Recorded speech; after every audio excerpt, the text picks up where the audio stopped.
It's Wednesday night. You know what that means. It means you're tuned in to Wrestling Inc. for some wrestling talk. Three of your favorite people from three different countries all coming together live here. Mr. Jimmy Korderas from north of the border in Toronto, Canada. Issa down south in beautiful Puerto Rico. And I'm holding up here in Pittsburgh, Pennsylvania. I'm Justin LaBar. Great that you guys are with us here again tonight on a Wednesday night. It was week 2 of Fyter Fest for AEW Dynamite, which we will talk about in length. I'm sure there's going to be lots of spicy opinions in this very mixed bag, we'll call it, of AEW Dynamite. But first, let's just get out to the pleasantries. Issa, ladies first, how are you doing this Wednesday night? I am doing well. I hope you guys are as well. I'm missing Jimmy's goatee, though. I'm not gonna lie. Oh, Jimmy's missing Jimmy's goatee as well. But there's a story. There's a story to it. There's a reason for it, which will come out later. For now, I have to keep it under wraps. But there was a reason for it. Let's put it that way. It will be back soon. Jimmy filmed an Underground Loser shaves his goatee match. It just hasn't aired yet. It was me and Bryce. Jimmy, I gotta say, this is why people gotta check the video out. If you're on the audio only, you're a little lost. You're not seeing Issa. You're not seeing Jimmy and his lack of goatee. But no goatee, same old 20+ year wisdom. That is the former WWE referee. Jimmy, how are you tonight? I'm well, especially considering we all night long they've been calling up here in Toronto for severe thunderstorm warnings and stuff like that. So far, so good. Keeping my fingers crossed that I didn't just jinx myself. Yeah, I mean, I guess to our audience, which is obviously global, which we love, and again, the cheap plug, make sure you tweet all of us, let us know where you're at in the world, how you're listening. For the majority here in the States, I'm sure it's constantly down in Puerto Rico. I know Europe get a fan, get some water, keep cool. We are Vince McMahon's tagline is certainly approaching the hottest night of the summer. SummerSlam is coming. It is hot all around. So be safe. Let's go ahead before we jump into AEW Dynamite tonight. Let's go ahead and bring up a news item from WrestlingInc.com. This has been a topic that's always grabs people's attention because it's constant debate and request, quite frankly, which is the content rating that WWE is. Now, WWE in 2008 they switched over to TV PG. That's where they've been for the last decade plus. There's been a lot of rumor and speculation. Andrew Zarian, the Matman podcast, he had first made note of an internal memo that was going around in WWE about Raw switching sooner than later to a TV 14 rating. And now to kind of vindicate his report and then those that question his report. Right now, if you go to Peacock, WWE SummerSlam is listed as a TV 14 rating. And even the premium live events are still usually listed as PG. So Issa, I'll start with you. And obviously your boy Brock and your boy Roman going to be headlining this big event. Does TV 14 do? You're already looking forward to the event. Does TV 14 do anything extra to your juices of watching this event? So I'm a little bit confused about this news item because I don't know if you noticed, but roaming around social media is the fact that it went back to listed as PG.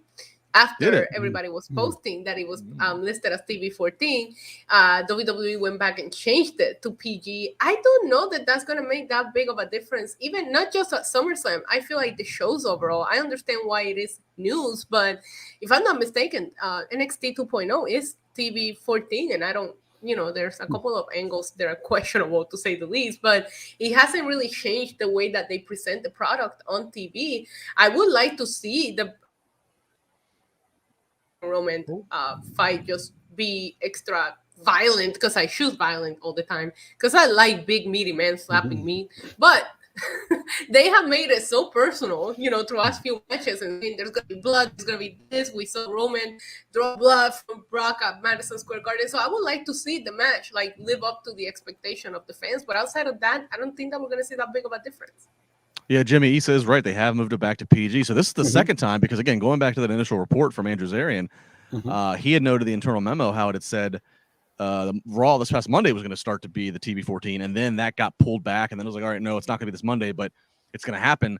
So once again, here's another example of maybe, I don't know if miscommunications internally or amongst the networks, but it seems like they are toying with moving to that rating. They just can't seem to maybe get everybody on the same page of when that's going to be. Yeah, that seems to be the situation, but at the same time, maybe they're just putting it out there as a feeler to see how people are reacting to it. You know what I mean? You never know, gauging how fans want this. I'm kind of like 6 of one, half of a dozen of the other, of 7, 6 of 5 8s. You know what I mean? Yes, I'd like to see at times a little bit of an edgier product, but it doesn't have to be the entire show. I think people are going, let's go back to the Attitude Era where everything was like, balls to the wall and blah, blah, blah, and let's do it this way and that way. No, I mean, let's put it this way. Raw is a 3-hour show on Monday night. So the first 2 hours could be more geared towards the PG audience. Doesn't have to be completely PG, but more geared to that audience. And then that last hour is when you can kind of push the envelope a little bit and get past that and do a little more TV P14, mature. So I think if it's selective, it's fine. I just don't want it to go like, complete 180 and just go off the rails. Yeah, I don't think they'll ever get. We're never going to get back to an Attitude Era necessarily, but I do think that widening the net, widening your goalposts so that you can dip into TV 14 level content. It's just because there are times where you need guys to be able to say certain words. It's going to come off more authentic, or when the angle calls for it, you can do something a little more edgy if it fits in context. But I agree, it doesn't need to be the whole show. It's certainly, wrestling, WWE at least, has been, obviously, they seem to grow up with a certain audience, and then when they think that audience is going, it's like they reset. 84 Hulkamania started, and it was family friendly, from 84 until for about 12 years to about 96, and then they start heading into the Attitude Era, and then that lasts until we get into 08. And so, it definitely has a cyclical feel. What's interesting about WWE is, and wrestling in general, is that, WWE very much wants to be a family. They want families to be able to come, parents and kids come. That's a huge moneymaker, buying the merch and what have you. They want to be appealing to that. But at the same point in time, and it's been elevated with the debate with AEW, little kids is not the 18 to 49 demo. That's, and that is where, obviously, that's always been the prime demo in television anyways, wrestling or not, that where advertisers care about. So it is an interesting balance to walk of be a family friendly show, an event, and night out, but still be relevant to the demo that advertisers care about. Absolutely. So I'm very curious about whether they are getting both networks on the same page, because if Fox doesn't want to go into a TV 14 rating and they want to stay PG, then that really can probably put a stop onto the plan, because you have SmackDown start showing on Monday, every Monday, right? So you're going to have them go to Monday Night Raw and act completely different than how they act on SmackDown. So I wonder if that has something to do with this issue. That's a very good point. I think that, Issa, might be something that when the next TV deals come up for WWE, whether they're still on two different networks, whether Peacock buys them all up entirely, whatever happens, we're all really interested to see what's going to happen in a couple of years. I think that might be part of the negotiation, is WWE getting a say of what their rating is going to be across the board, if they feel that they need that to be competitive in the market, to again, just to be relevant and to let these stories speak the way they need to speak at times. So something to certainly watch on. So very interesting. Going to TV 14, then back to PG. We'll tune in. Of course, SummerSlam. Watch it live on the Peacock, and then you can join us after the fact here on Wrestling Inc. on the podcast that Saturday night. All right, what do you say? Let's jump into AEW Dynamite Week 2 of Fyter Fest, coming to you from Atlanta, and we kick it off with a grudge match of Brody King versus Darby Allin. They've had their, we've seen them go at it here in the past couple weeks. Of course, the famous visual from the Royal Rampage several weeks ago of Brody just choking out Darby and just dropping him. Like he just got dropped from a noose to the floor. And this match, this was just one of the most brutal ragdoll beatings I've ever seen in pro wrestling on TV. Darby is just being ricocheted into guardrails off of concrete, and it just keeps going. This was 85% of the match was Brody King's just size and power dominating. Darby gets a little bit of a comeback. A little bit of a hope, they would call it, but it just, and Brody then does the same thing I just referenced from the Royal Rampage, does the sleeper hold, drops Darby. It looks like it might be a count out. Darby gets in before the 10 count, and then Brody ends up hitting a Gonzo bomb and getting the 1-2-3 victory. Before we go to the post match, which then has a whole other story, Jimmy, hats off to Darby Allin for being able to do this as part of his performance. That's part of his mystique. Is what it's kind of Mick Foley-esque of like, what's this guy going to put his body through? Right. But every time I watch some of his matches, I just go, that's just a few more months that just got taken off his career.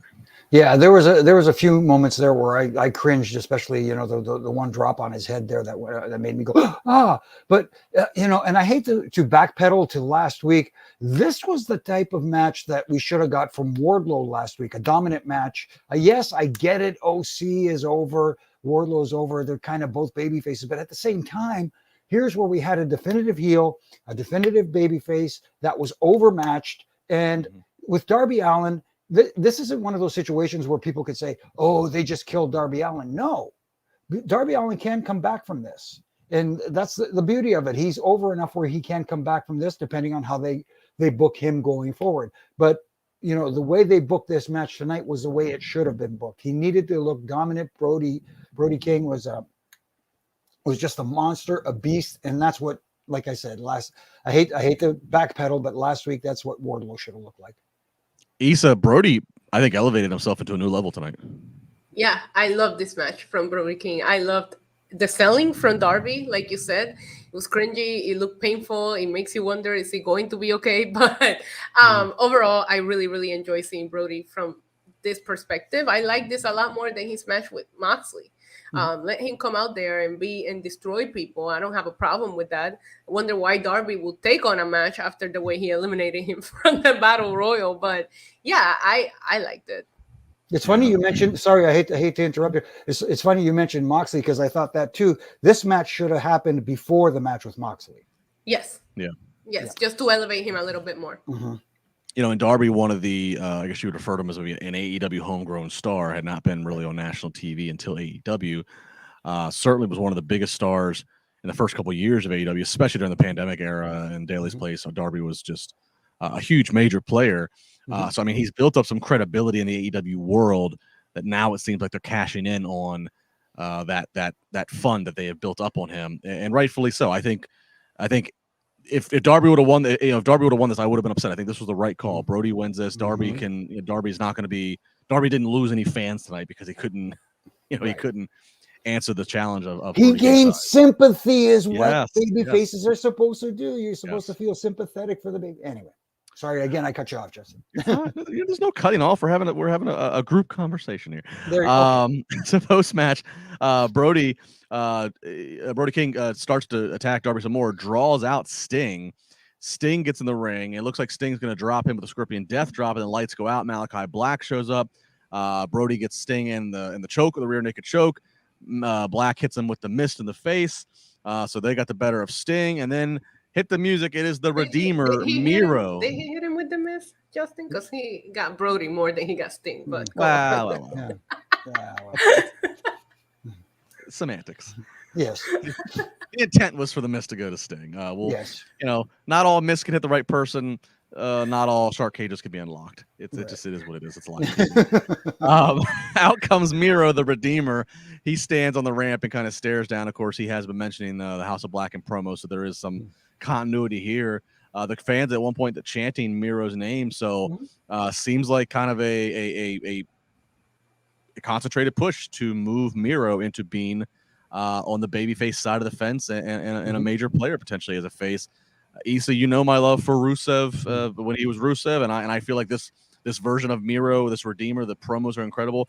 I think much like when he was in WWE, embrace it. If people are going to chant Rusev Day, if people are going to take the big foreign monster heel and start to love him, and he's got the charisma to answer back, don't fight it. And I have to applaud Tony Khan for finally getting to this point with Miro. Yeah, I agree with you. I love seeing Miro come out here. Sting getting misted, it was kind of expected. It makes you wonder sometimes, and maybe I'm overthinking things here, but baby faces need to understand that that's what they do and be maybe a little more prepared. If you're going to fight somebody from the House of Black, you should know that the lights are going to go off and more people are going to come out to attack you. Like, that's just how it goes. So it makes you question, are you guys not watching the show? I'm very curious about where Miro goes from here, because he just stood there, he kind of stared. what are we going to do next? You got me invested, a good match, and then the follow-up gets you invested into what's next. I thought the opening of the show was hot. Well, Jimmy, Sting should have a shield to the Mist. Isn't the face paint a shield to the Mist? No, I thought so. Maybe that's just a WCW thing. I don't know. But you know what? All things aside, I do like the fact that Miro came out and got the reaction he got. So obviously, it looks like he's on his way to becoming a babyface. The fans are on board with him. They're enjoying this iteration of Miro. And I like the fact that they didn't rush into physicality, too. You know, a lot of people say, well, why didn't he go into the ring and blah, blah. No. It would have been that would have been way overbooked. The segment would have been way overbooked that happened. And as I like to say on here on Wednesday nights, we get enough of the 20 pounds of potatoes in a 10-pound bag. I'm glad that they decided to stick with the regular 10 pounds of potatoes at the end of this. No, I agree. I'm glad because they did the whole thing with the Gaga was staying, and then when I hear another set of music hit, I'm like, all right, what now? So I'm glad that it stopped there, because at that point, if Miro would have got out there and got in physically involved, right, I probably would have forgot that Darby was even out there and was losing in the match, and gave his body to Brody. They saved the stuff in the potatoes for the main event, Jimmy. So nice, yes. Oh, we'll get there, boys and girls. We'll get there. All right, up next, we get the best friends, Trent and Chuck, up against Wheeler Yuta and John Moxley from the Blackpool Combat Club. Of course, the story here is Chuck was Wheeler's mentor early on in his career. Of course, we saw some tension when Wheeler departed from his best friends in that group and started and aligned with the Blackpool Combat Club. So this match had a lot of like amped up, energy. Got pretty physical. All things considered, for what otherwise looked like just kind of maybe an innocent tag match, if you get what I'm going here. But Wheeler, he's going to end up doing a roll up. I think Excalibur called it a seatbelt roll up pin. I'm not sure, but I can't even quite describe it. But he gets a roll up on Chuck. Not the finish I expected from this match, given how amped up the emotions were. I did not expect it to be a roll up finish, Jimmy. Especially after you got a kick out after two pile drivers. Yes, it's not just one. It was one after the other, and there was a kick out, and you get a roll up finish. That just did not sit well with me. Look, I was entertained by the match. I thought they were having a good tag match. They were finally enforcing some rules for some. So, portions of it. And, they started off as a regular match, and then it started to break down a little bit and stuff like you're supposed to have.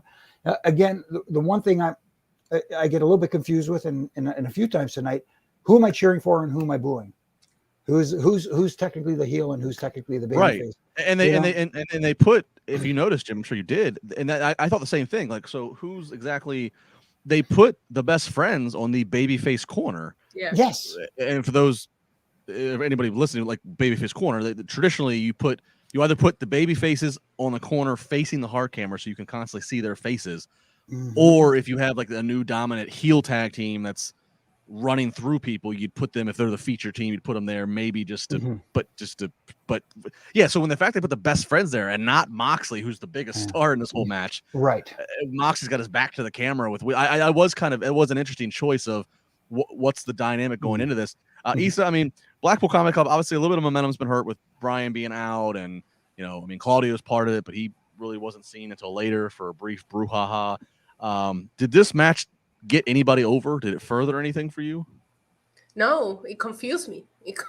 That's what it did. I felt like there was a lot of storylines. There was a lot going on here. That seems to be a little bit of an issue that I have with AEW. I don't think that I need to see Moxley on TV every week as the world champion. I don't know what it is. I don't know if he's starting to feel maybe overexposed matches now.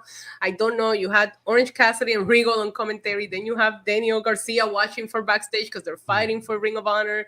The best friend story with Wheeler Yuta, until you brought it up, I had completely forgotten about it because Wheeler Yuta kind of left and they never really followed up on it on TV. So there was just a lot of things going on, a lot of kickouts of moves that probably should not be kicked out of. But Yeah, I mean, it was entertaining. I thought the first hour of Dynamite was entertaining. Was I entertained by the match? Yeah, of course, you have Moxley out there. I'm always going to be entertained by a match he's a part of. But as the world champ, when you look at all the other world champions, they weren't wrestling every week. They weren't even Moxley when he had the title originally. I'm not sure that I need to see him in matches that don't really matter or get anybody over, as you said. Yeah, we'll talk about titles as we go on here. Interesting point, though. Moxley is your interim world champion, not presented as your world champion tonight. He's just there in this tag team situation where he felt like he was second fiddle behind Wheeler Yuta, who's the focus of the story with his former companions. No Wardlow tonight. There was a heavy focus, and you just mentioned it, Issa. They're doing Death Before Dishonor for the Ring of Honor brand this weekend. This show was as much a go home show for that to try to get over and hard sell some of those matches, which there was some cool things which we'll talk about, but at the same point in time, you got 2 hours of time management here. And again, this is all teasing when we get to the main event. Yeah. Did you allocate the best time to the best to the proper things? I guess what I'm gonna ask. I will say this: it hasn't happened yet, but like, it's like, what are you supposed to think? You have AEW, like, you don't want Ring of Honor to feel second fiddle. I don't think it necessarily feels second fiddle, but like, it's like, what do you? I don't know. The whole using Dynamite time to build to a Ring of Honor pay-per-view. I don't know. I'm still not sure how to. They do have an hour on Friday night, so they could have used Rampage a little bit more for that. But hey, which they're going to do this Friday. Apparently, they are going to build a little bit more. So exactly. So I get why they're doing it, but at the same time, it's hard to designate. You got so much talent on the roster on AEW's listed under the AEW banner that trying to squeeze in again more ROH guys to try and get that over as well. They definitely need their own separate branding show. Yeah. And I think we will get that eventually. Just the question is, what's the distribution? Is it a streaming only? Is it what is it? Are they going to get TV time on Turner? Right. So they have to keep an eye on how they do this and how they execute it, because when they were working with New Japan, they lost viewership because people started getting confused on which company are we supposed to be invested in and this and that. So I do feel like you have to be a little more careful with how you do that, because I don't know that worked in the past for them.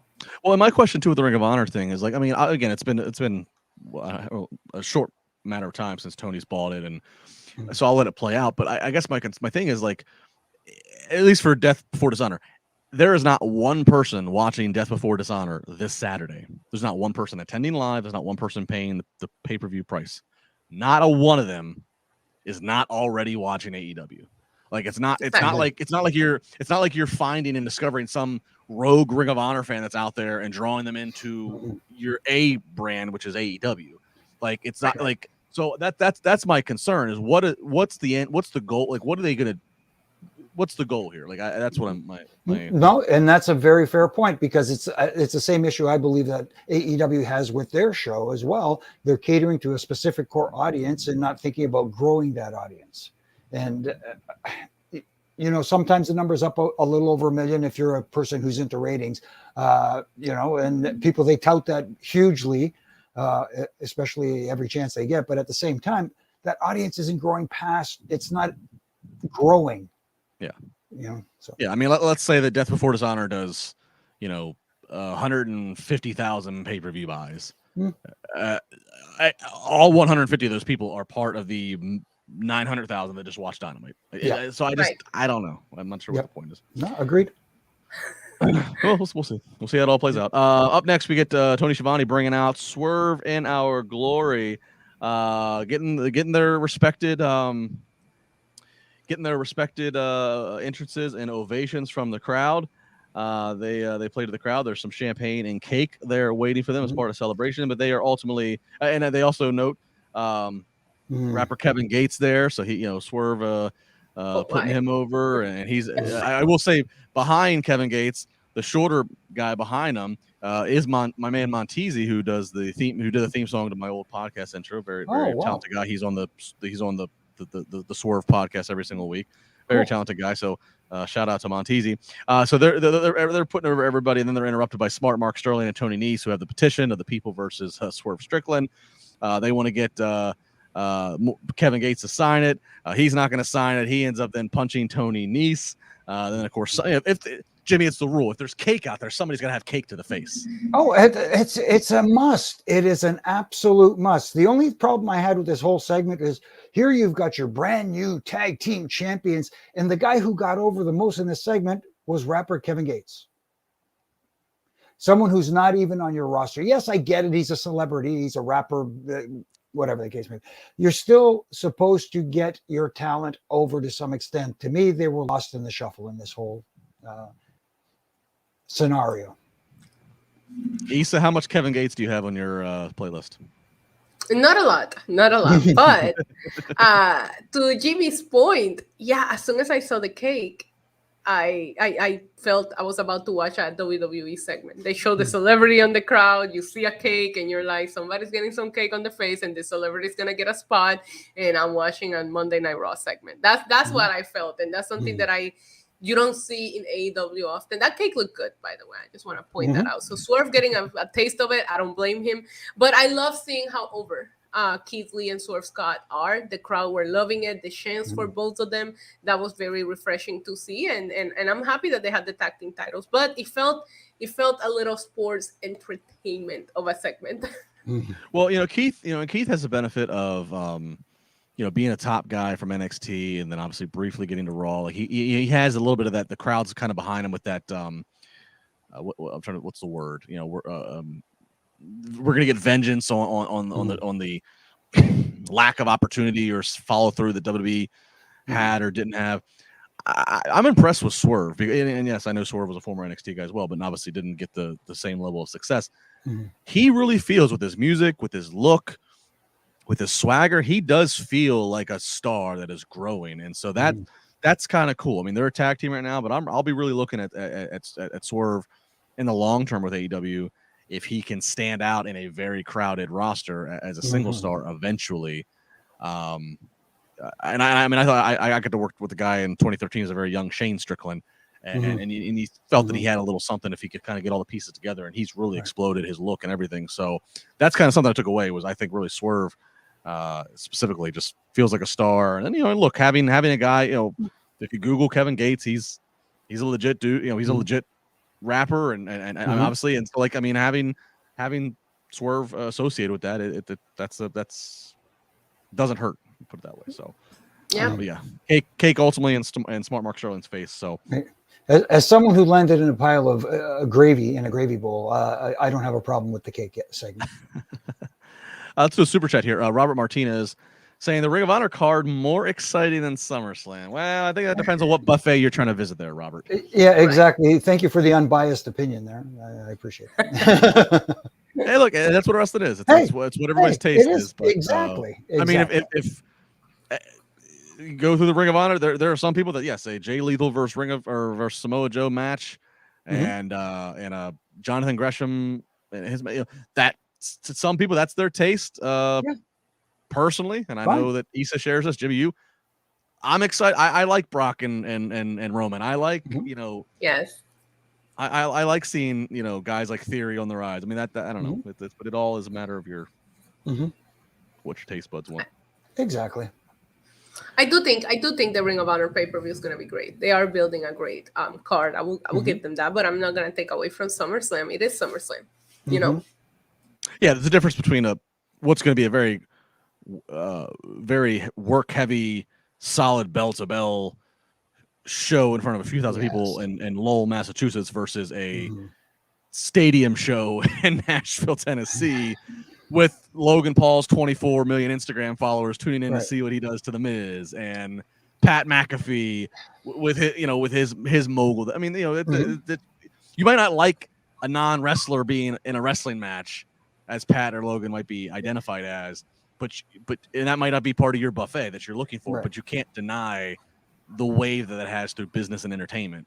Yeah, you're going to see a lot of pomp and circumstance, and that's what it's all about. You're trying to get more viewers to watch, and sometimes you have to sugarcoat things. All right, well, let's see about viewers watching this one. So we get Christian and Luchasaurus dressed to compete. Yes. Up against the Varsity Blondes. Luchasaurus does all the heavy lifting. just destroys Garrison and Pillman in short order, and then Christian tags himself in, gets the pin, 1, 2, 3 on the Pillman. Then here comes Jungle Boy. First time we've seen him in weeks. He's got a chair in hand, methodically walking his way to the ring, not going to rush. He's savoring this moment. At the direction of Christian, Luchasaurus standing at the ringside area. Jungle Boy's going to have to get past Luchasaurus, but Luchasaurus steps aside, seeming to no longer be under the spell of Christian Cage. And then Jungle Boy, in a foot race, chases Christian Cage out of the arena. Issa, I kind of thought this would happen, but I thought that it would take longer for them to get there. Are you surprised by what happened and that it happened tonight? Yeah, a little. I thought it was done prematurely, but I was excited to see Jungle Boy come back. It's great to see when an injured wrestler returns and they're okay. Jurassic Express is something that has been an AEW thing from day one, so I just didn't necessarily think that Luchasaurus was gonna beat him up, but I am invested. Is it with Jungle Boy? Is it with Christian? Because he kind of just stepped aside. We didn't really see a full face turn for Luchasaurus again. I want to point out that during the foot race, Jungle Boy had to slow down. Did you catch that? Yes. Well, actually, I thought he was moving a little bit. That was so funny. I thought he was moving a little bit too fast to the point of okay, the gimmick is he's going to catch Christian at the very top of the steps and then launch him down the steps. But that never happened. That's what I was thinking too. I was like, is he gonna catch him or not? Like, what's going on here? And then when they were getting towards the top of the steps, you saw him slow down significantly. Jimmy, you got a lot of history with Christian. You know him very well. Obviously, him as the heel. Eventually, draw it out, make people wait to see Jungle Boy get his hands on Christian. So I have no problem with Jungle Boy not catching Christian tonight. So we'll kind of table that. But I want to ask you about Luchasaurus. Luchasaurus kind of got this a little bit of a repackaging, just being with Christian and being a heel for the last few weeks. The new music, the pyro. Of course, we joked about the kind of seemed Kane-like, but it kind of fit the big monster. But we might have just reverted right back to babyface. So what do you think about this? Way too soon, in my opinion. It just you didn't give that opportunity for him to grow as a heel, as someone who turned on his supposed best friend. And then all of a sudden he comes out. So how is Jungle Boy supposed to trust somebody who turns on people so frequently and so easily? From a logic standpoint. That being said, way too soon. Maybe Luchasaurus can just say he was trying to stay on TV. No, there you go. Unless this goes to a triple threat and Jungle Boy wants his hands on Christian. Luchasaurus doesn't want to be in the shadow of either man. He's been in the shadow of both men. I mean, I could buy that story of that, and so to a certain extent, I guess. But at the same time, you got a monster like Luchasaurus, and him switching allegiances so quickly and so frequently, like in the last couple of weeks, it just seemed haphazard. Yeah. We'll see how it plays out. We talked about the last couple of weeks, things changing. Of course, we remember Troy Donovan from NXT getting released. Well, he's back as his original name on the Indies, Cole Carter, and I got to give a special shout out. He is, of course, a graduate here of our IWC Wrestling Academy, our Iron City Wrestling Academy here in Pittsburgh. You can see him back with us on July 31st on a great show we have here. Penta Oscuro, Eddie Kingston, John Morrison. It's going to be a great show. Myself, of course. Cole Carter going to be at that show here on July 31st, but he's on AEW Dynamite tonight, and he's answering an open challenge that Ricky Starks puts out with his FTW title. Taz reminding us this title is not recognized by AEW, which makes it a little funny that we then would have an open challenge on it. But nonetheless, Ricky Starks, all the charisma in the world, so I like seeing Ricky on my TV. Open challenge. Cole Carter answers it. This match does get a 2-segment. It does get the picture-in-picture. One of the best spots of the match, actually, is if you're watching picture-in-picture. Ricky Starks is pulling an Undertaker old school, walking the top rope, and he's kind of doing a Jeff Jarrett strut as he's going across the rope, which was just phenomenal to watch. Go check it out on your DVR if you missed it. But Starks gets the win here, as you'd expect, on Cole Carter. Cole Carter did get some heat. He got a lot of very adamant boos, so nothing wrong there. But the bigger story is after the match. Ricky Starks saying he might have a little more in the tank And as he says that, out comes Danhausen, who challenges him. Ricky says, "Oh, not tonight. How about next week?" Danhausen still very, very over to the AEW audience. Jimmy, Ricky Starks, it looks like $1 million, and then Danhausen, very, very different, but you can't deny what's over is over, and Danhausen's over. Yes, he absolutely is, and that, you know, the crowd reaction told the story. And you talked about Cole Carter being booed by the crowd, and Ricky Starks is getting cheered. I'm like, here we go back to who is the babyface and who is the heel. I thought Ricky Starks came off like a heel perfectly at the end of this match after beating Carter, issuing that open challenge, making it sound like he was ready to fight right now, whoever comes out. And then Danhausen comes out to accept. And in true heel fashion, he goes, "Oh, you thought I was talking about tonight? No, next week." That is how you get heat. And it did generate heat because it was against a good, an over babyface like Danhausen. But during the match, again, I was a little confused. Who am I cheering for here? Who am I wanting to win? Yeah, Issa, Cole Carter has a little bit of a feel, almost like he had like a kind of a theory feel to him. Like he's just so damn, and we're in Atlanta, A-Town down. He's, you know, good looking kid, just whatever, just kind of cockily got, you know, gets in there up against Ricky Starks. And every time Cole Carter got any offense, so Ricky Starks, this Atlanta crowd just revolted against him. Yeah, Carter, a lot of people, I was doing a watch along as I do on my YouTube channel every Wednesday, and a lot of people were calling him, they were getting theory vibes from him. So that's a great comparison that you made. I was more happy about the continuation of the story. Last time we saw Carter on NXT TV, he was sleeping with the fish. And then he gets brought back on Shark Week. It's a beautiful thing. Come on. Come on. Yeah, I guess we'd be remiss if we don't mention the amount of cross branding here. You know, Shark Week on the barricade. Oh my God. on the barricade advertisement. Shark Week on the apron bear. You know, there's the Chompy, the mascot. I have a shark fin tattoo. Look, I'm gonna sue AEW for using my tattoo as their logo tonight. I'm gonna copyright claim them for once. And what is the story behind you having a shark tattoo? It's actually a Bad Bunny reference. Is it really? Yeah. Bad Bunny said on one of his songs, "Aquí llegó tu tiburón." People, if you know, you know. That's it. All right. Did you not see all the people dress up as sharks on his concert?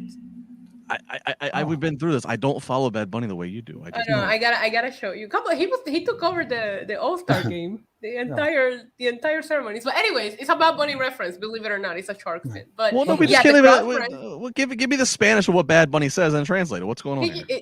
I can. But the whole point is, there's a line on his song that he says, "Here comes your shark." So one night, somebody showed up at the concert dressed up as a shark. And when Bad Bunny sang the line, he gave him a shout out, you know, to the shark on the crowd. And then after that, there was like hundreds of sharks and every concert in his last tour. And they created a section called the Shark Tank, and they will bring everybody dressed up as a shark down to dance when he sang the song. It was cute. Okay. See, here in your life, you're dressing up as a shark, get tattoos of sharks for Bad Bunny concerts. Here in my world, I got to hear a 7-year-old and a 4-year-old play Baby Shark songs on a loop. Oh, I love Baby Shark though. I love Baby Shark. My nephew's niece daughter came to visit me recently, and oh my God, all I watched was Baby Shark and Coco Melon. Yeah. So Jimmy, so Ricky Starks and Danhausen. So that's what we have to look forward to next week. Yeah, at least they promoted the match. But again, like I said, I like the fact that in true heel fashion, he issued the challenge, he put it out there, and when somebody did accept, he backed out of it. Perfect. I love when he told the crowd, "You can watch it on TV last week. Don't worry." Don't worry. Yes. I pop for that. I really like Starks. I'm hoping that the Danhausen thing leads to Hook versus Starks. That's what I want to see. Yeah, and making Taz choose, right? Yes. Yes. You know. Because I mean, Taz is still promoting Ricky Starks, promoting the FTW title. When Starks comes out, he still gets the orange branding of the lower third. I mean, so you know, even though Taz is in the suit, kind of assumed back in a commentary position, he still is on commentary playing the leader of Team Taz, or at least at least the overlord of these few talents. All right, up next we get Tony Schiavone back in the ring. He brings out FTR. Of course, they're promoting their Ring of Honor tag team title match against the Briscoes this Saturday.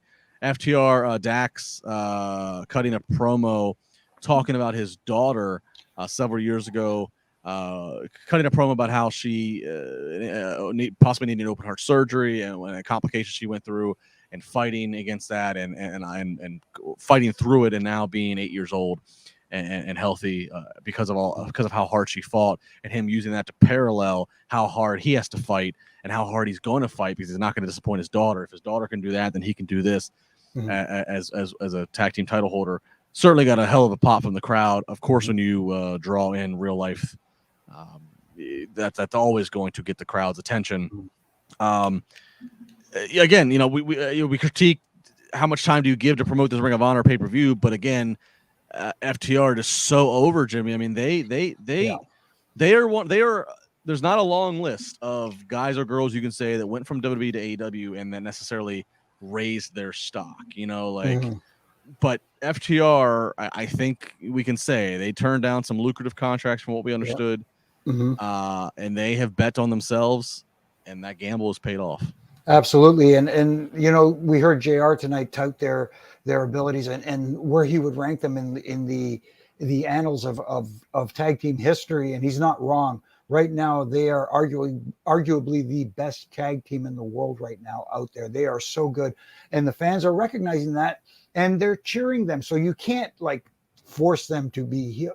And we saw tonight. We saw that nice, respectful shout out to the audience and shout out to the fans for cheering them. And that story that was told tonight, oh my goodness, it tugged on my heartstrings. And like you said, real life gets people invested, and I'm invested in FTR. These guys are awesome, and I know that they understand tag team wrestling. So that, I look forward to their matches all the time. I hate to bring it back to the refereeing and some of the complaints I have about tag team wrestling in that company. These guys pretty much stick to the rules and do it right. Yeah, Issa, this was FTR, over like Rover with the crowd, and obviously again pulling on the heartstrings with the story there from Dax. It's kind of crazy. AEW is one of the founders of AEW is of course the tag team of the Young Bucks, who had so much great online beef with FTR. We've seen the two interact in AEW, but I still feel like we haven't got like the perfect explosion of these teams. I feel like every interaction's been a weird timing or weird booking. It's weird. Yeah, and I thought this Young Bucks winning the tag team belts recently was going to lead to that, and it didn't. But FTR, like you said, they have grown on me. They're on a different level at AEW than they were in NXT or WWE. I would watch them in WWE. I knew I was going to get a good match. Was I invested? No, but I knew I was going to be entertained by their skills. In AEW, it's a whole different story. This promo touched my cold heart when he said, "I'm gonna fight like an 8-year-old girl." Oh my God, it was beautiful. It was so well done. I will say that if we're gonna build to Ring of Honor, it would have been nice to see some kind of appearance from the Briscoes. I know that might not be allowed due to certain things. I know that one of the Briscoes brothers just had a baby, and there was also a struggle. That baby was in the hospital for a while. So we have a story of two fathers fighting for something bigger than themselves here, and it would have been a nice touch to hear. And maybe the Briscoes will bring it up on their, because they do some epic Twitter promos. But it was incredible promo from FTR. I look forward to the Briscoes responding to it. So I'm very entertained by the Briscoes as well, and I can't wait for this match. Certainly one of the best sells of the night of reason to buy this Saturday for the Ring of Honor show. All right, we got our women's tag team match. We got Athena and Willow Nightingale up against Jade Cargill and Kira Hogan. A lot of time? At what time, Justin? The usual spot. The usual spot. The usual spot, right in between the tag team promo and time to set up the barbed wire. We're going to have the girls come out. Man, I thought they were going to have them a little bit earlier with Jade being from Atlanta, the show being in Atlanta. I really had hoped that they were going to flip some things around and have that amazing star come out earlier. Issa, the fact, you're right. She's from the locations that you're saying. Here's my thing, and I'm still a Jade fan. And by the way, Jade gets the pin on Willow. I'll just say that. There's a lot of moving parts here, but Jade gets the pin. I truly feel about Jade that Tony knows what the end game is. Tony has some idea of, okay, when she's ready, it's her versus Britt, or it's her versus what? I mean, again, her versus Britt seems the most biggest thing they have. All things built. It just feels like we are just buying time. It feels like, all right, I need to kill 6 more months of her getting wins, featured on TV, getting wins, protected. And that's what this is. It just feels like just protection and wins. Right. But while you build time, when you have the opportunity to make her look like an ever bigger star, take it. And tonight was that opportunity. She has her home crowd right there. You could have just done a little bit more with this, just for that video package that you're going to create from when that moment is there. That's all I'm saying. It's a good opportunity to do something different with the women, and we ended up in the same spot. Right. I mean, look, timing is a thing that we're going to get ready to talk about here in the main event. I mean, do you do more with this match with Jade? Do you cut this match? Do you cut some of the Ring of Honor? Jermaine Dupri with her. I'll stop now. And they still put him on that spot. That's the biggest issue for me is where the spot of the match. It's the go for popcorn, go to the bathroom break match. It just seems to be the common spot for the women. They don't. It's like, okay, here's our show, and right before the main event, we're going to have the women's match. And you got someone like Jade, who's whether it's in Atlanta where she's going to get cheered because, for obvious reasons, or where she's elsewhere, she's going to get booed. You have a star in the making. She has a presence about her that people will watch regardless of whether you want to see her beat someone up or you want to see her get beat up. She has that certain, and I hate to go French here, je ne sais quoi, I'm learning from my wife. She's from Quebec. So it's what the French call I don't know what. Yes, that's certain something, but again, you're putting it in a spot where people are trained to go, okay, the main event is coming up. Okay, let's take care of what we need to take care of before the main event. Yeah. Spotlight the women's, feature the women. You've got a good women's roster there. Let's showcase some of them. It's definitely a habit. I want to go back to Super Chat. Robert Martinez saying amazing FTR promo was so good. 7-star promo. Yes, very good from 7 FTR. stars. 7 stars. All right, let's go into the main event. Glad they kept us last. This is what should be last. This is what should be the main event. A whole lot to unpack from this. So let's try to take it piece by piece. It is the Painmaker Chris Jericho versus Eddie Kingston. Barbed wire everywhere. First off, the JAS coming out. They are put in the shark cage. I will say this from a visual standpoint. This is something different. I like normally whenever WWE does the cages and what have you, it is directly above the ring, above the canvas. I like the visual, whether this is intentional or if it was just a logistics thing of how their scaffolding and how the building was set up. But I like the shark cage being basically over top the crowd behind the ring, and it actually allowed for some visuals and some camera shots to give you the facial reactions of the JAS. Panicking as I saw Chris Jericho take an ass whooping for quite some time. So I just want to point that out as something different. Eddie Kingston jumps right into this. Justin Roberts' ring announcer microphone is wrapped in barbed wire, and before he's done announcing Kingston grabs it and starts to beat the hell out of Jericho with it. Jericho bleeding. With color right away. Yep. Color right away. This was, they're taking back. There's all kinds of bumps going into the barbed wire. We're watching the wire just tangle into their skin. Referee Aubrey Edwards had special gloves on to try to help manipulate and get this wire out and untangled from them. It just looked just brutal. Yeah. All the spots did. Ruby Soho's out there. And of course, she's been kind of worked into this as being one of Eddie's friends. She's got control of the shark cage being elevated into the air. She eventually gets attacked by Taya Conti. She's attacking Ruby. Anna Jay comes out. We think Anna might be coming out to help Ruby. Anna then sides with her old friend Ty Conti. They attack Ruby. They lower the shark cage. Then Ty goes to unlock the shark cage. Can't get it unlocked. So then the JAS just starts to like wiggle their way through the bars to get out because it's just dead air. They just can't get out of the damn cage fast enough. So that happens. So they all start to beat down numbers game on Eddie. Then here comes Blackpool Combat Club and the numbers come out to run them off. Eddie Kingston gets Chris Jericho barbed wire wrapped around his mouth into some submission. Here comes Sammy Guevara. We have not seen him since Blood and Guts. He saves Chris. He helps start beating up on Eddie Kingston with Chris. Finally, Jericho wraps some barbed wire around his arm and wrist, hits a Judas effect. He gets the victory, 1, 2, 3. Chris Jericho gets the win. And then post-match, it starts to get bumbly-fumbly. Ultimately, what they're trying to get to is a miscommunication between Jericho and Sammy. Eddie throws Jericho to the outside into a spider web of barbed wire. So, points to note. Ty comes out. She gets the cage lowered. Jericho ultimately gets the win. But then after the match, he gets he takes the final big bump. Now, it should be noted here, again, timing every week. They are up on the gun of getting out of this. Literally, Kingston throws Jericho into the spider web. As quick as Jericho lands and is selling this bump as big as he can, and it's a painful bump, as quick as he's trying to sell it, Jimmy, we don't even get to absorb the pain and the ripped pants that he has because we have to get off the air. Right.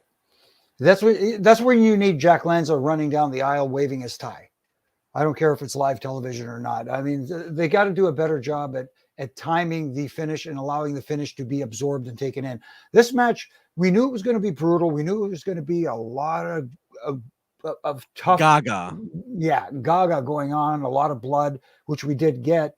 But at the same time, I have little issues with certain things. You know, the finish was a barbed wire bat shot, was it not? It was a Judas barbed wire around the arm and Judas effect. Right. So, okay, but did he use the barbed wire bat at all? I'm not sure. At some point, it wasn't the finish though. No, it wasn't the finish, but the Judas effect with the barbed wire. Yeah. And then when they go to the spot where Jericho takes the bump into the spider web of things, Eddie's not selling a damn thing. You know what I mean? I mean, they just went through one of the most brutal matches in the history of this industry. Barbed wire everywhere. At the end of the match, both guys should be selling their asses off, regardless of who won, who lost, whatever. At the end, you have one guy winning and celebrating in pain, and you have the other guy suffering. Okay, so the babyface makes a bit of a comeback, but he's laying there like, yeah, this was nothing, no big deal. At least if Eddie gets his comeback ins at the end, which I don't think was necessary, at least look like you went through a battle instead of laying there on the ropes like, yeah, okay, whatever. Issa, I mean, look, massive grapefruits to both guys. I mean, barbed wire is no joke. Wrestling's supposed to be all about a work and trying to make it look as real as possible. This is not working barbed wire. This was barbed wire. Just the slightest touch to their skin, you saw the blood. I mean, balls off to these guys. But how did this come off? And let me ask you, do you agree with Chris Jericho winning this? Did he need to? No, he didn't, and I don't agree with it. And to your point, massive respect to both of these performers, but the most painful spot in this match was when that chair accidentally landed on Jericho's face. That's the spot that made me go, oh my God, even though they were doing some crazy things with the barbed wire. I had a great appreciation for the props that they wrapped in barbed wires being used. You mentioned the microphone, the ring. The bell was also wrapped in barbed wire, and they used that as well. I was having fun watching the match, and then the clustery stuff started happening. And I feel like if you're already doing all of this, we don't need all the additional booking happening. This is a chaotic match on its own. You have a Shark Tank. To the point that you made earlier, Justin, I was freaking out. If something went wrong with one of those cables, that thing was going to land on the fans, and it would have been horrible. So the shark cage where it was giving me major anxiety. That's the way that I was looking at it. The spot of the key just made me laugh. Which I wondered, did they rehearse? Did they do any walkthrough of her unlocking that, or did they just say go unlock the lock? It didn't look like they did, right? She looked lost, and then after she fumbled for about 10. After she fumbled, she then handed it to one of the guys inside, like, "Can you unlock yourself out?" And they couldn't, and then they all just started slipping through the. So we got to Hager. You know, Hager's big ass was not gonna fit through. He was the last one to get out because he couldn't get out. Right. It's like somebody pulled a rib and gave her the wrong set of keys. You know what I mean? Like, oh my goodness, it looked really, really bad. You know, and again, this was one of those matches. I get it. You want to put something exciting on television for fans to come and watch, but this again appeals to a certain core audience. maybe this should have been saved for a paper. Yes, I get it. You guys don't do pay-per-views every month like the other guys do. You do what? Maybe 4 pay-per-views a year. This was a big-time match that should have been saved for then, in my opinion. Yeah, I mean, maybe again, I agree. I think if they would have done this again, I don't put the guys in the shark cage to tie into Shark Week and to say that this is why they're not going to interfere. Right. I don't think we need to get them out of there. I think I understand that Sammy's not put in the shark cage because Sammy hasn't been seen since he got thrown off. So I think he can still run out there. He can still help be the 2-on-1 difference maker for Jericho. I think if we would have done without the fumbly bumbly, let's try to get the cage open, have the big brouhaha of Blackpool Combat Club, like do away with that, and that also would have saved you 90 seconds. That would have then allowed Jericho to get tossed on that spider web, and we could have had a great final minute sell of the brutality that he just went through and Kingston went through. Like, exactly. I don't like, again, if I'm Chris Jericho, he's probably going to say, I mean, I would think he'd say something, but if I'm Chris Jericho, I'm pissed. I go back to Tony Khan and say, we got to start timing this better. We got to, or cut a match, cut a promo. And we don't know with what the matches that went on before this, we don't know if something went long. You know, we don't know. Maybe Ricky Starks and Cole Carter went long. Maybe, you know, anything, but we don't know. But like, if I'm Chris Jericho, I'm pissed. I just put my body on the line. I just did that. And I went through and did the final big bump. It's supposed to be this money shot of me and this spiderweb of real barbed wire getting cut up.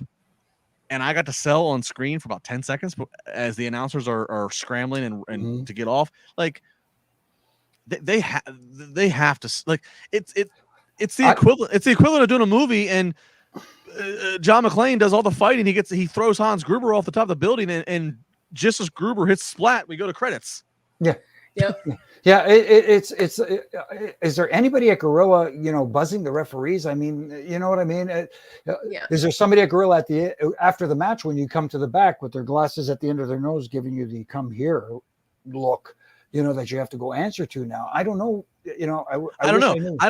I don't think Tony wears glasses. I don't know if Tony's doing that or if Tony's just such a passionate fan that he's so appreciative of what these guys just did for his show, right? That he's just embracing them. And it's like, great that you're appreciative and respectful, but also be a boss and say, we got to time this shit better. Yeah, absolutely.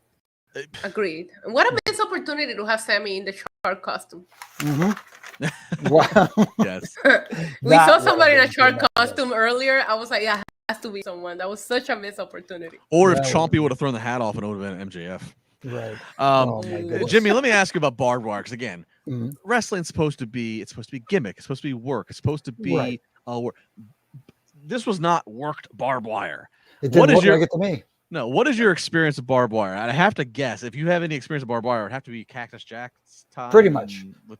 Pretty much it was a Mick Foley thing. It was kind of reserved for him. I've had limited experience with it, and I've been a party to both the gimmick barbed wire and also the real. The real stuff can be really brutal, and that's why I guess Aubrey had those special gloves on, because you know those guys, their gear was, their shirts, everything, they're getting caught up in that stuff. You know, you need somebody with thick non-penetrable gloves to get it off them. So that's the danger, and it's so unpredictable because you're taking bumps basically blindly on this stuff. Yeah.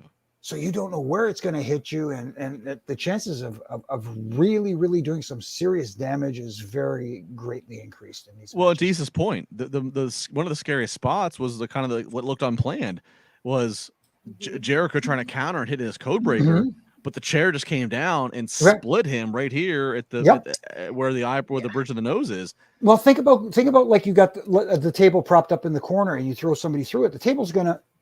Yeah. You don't know how it's going to break. You can't predict it. This is one match. If I'm a performer, I'm wearing a cup because I'm watching how the barbed wires getting weaved through their pants. And they're getting there was at one point that I thought that it might have hit Eddie Kingston in a they were in picture in picture, and Eddie looked like he's grabbing Aubrey like, help me. And I'm like, oh my God. I'm like, I would have a bulletproof metal cup around my junk. Yeah, thank God Miz wasn't in that match because apparently. Anyways, never mind. Yeah.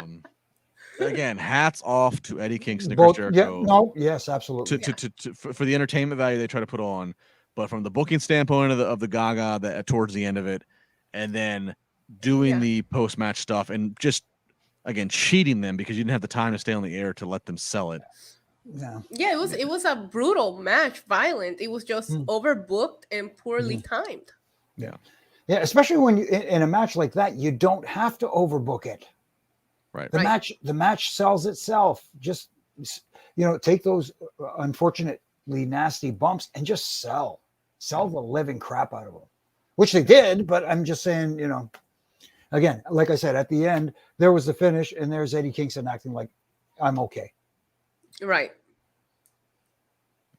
Where we go from here, we do not know. We will tune in and we'll find out. I will not be tuning in with you guys next Wednesday. I'll be out next Wednesday, so I look forward to seeing what I miss. But overall, so I won't see you until after SummerSlam then, because I'm gonna be in Nashville. So nice.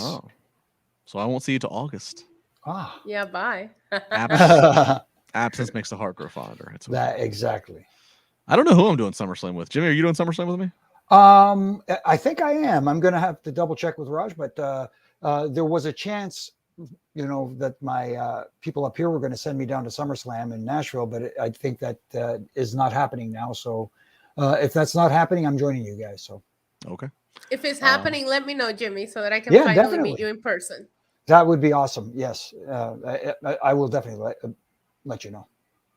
As always, make sure you tweet any or all of us. Let us know where in the world are you, Carmen Sandiego? How are you listening? What are you doing? How do you consume this podcast? Love to hear that.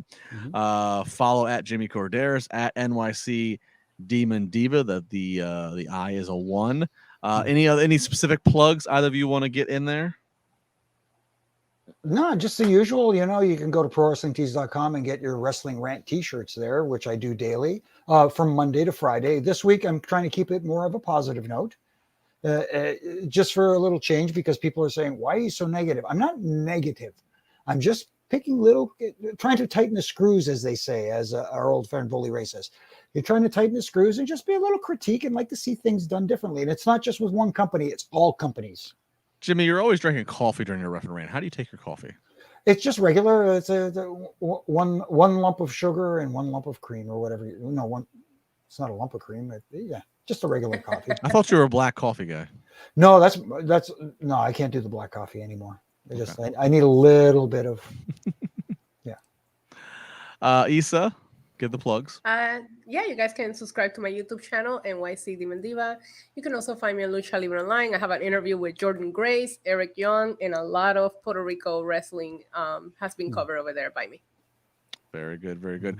Again, follow me at Justin LaBar. I'll be off the podcast for the next week. I'll be back for SummerSlam. Again, if you're in the Pittsburgh area, July 31st, IWC Wrestling and Northeast Wrestling, big show at the Ross Draver Ice Gardens. Eddie Kingston will be there. John Morrison will be there. Penta Oscuro will be there. Cole Carter will be there. I'll be there. My man Spencer Slade will be there. Going to be a great show. Meet and greet with everybody starting at 1 o'clock. First bell at 4 o'clock. So going to be a great Sunday afternoon show here on July 31st. Can people spar with LaBar there? They can spar with LaBar. Going to be a great show. Again, go to iwcwrestling.com for more details. Going to be, again, a stacked lineup. So great way to look. You got SummerSlam Saturday night. You got us Saturday or Sunday afternoon to the evening, and then late evening you can watch Ric Flair's last match. It could be a packed wrestling weekend for all of your taste and appetite. That's going to do it. Thanks to everybody in the chat. We really appreciate it. Again, tweet all of us. Stay safe. Hit the like button. Hit the subscribe button. Comment. Tell a friend. Tell a friend. Tell a friend. And Wrestling Inc. podcast almost every single night. We thank you very much, and we'll be back next week.